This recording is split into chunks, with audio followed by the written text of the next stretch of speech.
non è assolutamente giusto, ma soprattutto per le attività, perché questo va, vieni, fai, non fai, puoi fare, non puoi fare, e questo non si capisce più nulla. Si sperava nel nuovo governo, non è cambiato nulla. Una volta che si tengono le distanze, si seguono tutte le regole, tutte queste chiusure che fa morire solo i negozi, le aziende non servono a poco.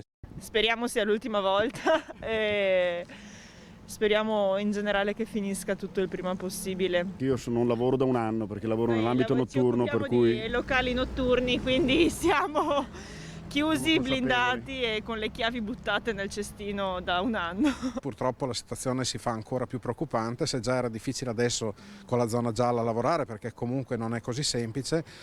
In zona arancione diventa tutto più complesso perché è anche noi che abbiamo un codice Ateco che ci permette di muoverci, se non sappiamo dove andare non serve a niente il potersi muovere. La priorità sta nella salute dal mio punto di vista, quindi se questo può servire a limitare nuovamente i contagi io sono a favore. Più che altro non è possibile che nel fine settimana i centri storici soprattutto siano super affollati.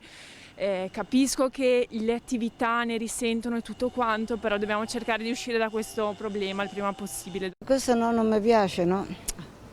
Non mi piace, perché ci avevano detto che ci chiudevano per Natale, prima di Natale per farci uscire a Natale e mo pure Pasqua. Vabbè dai, lasciamo stare.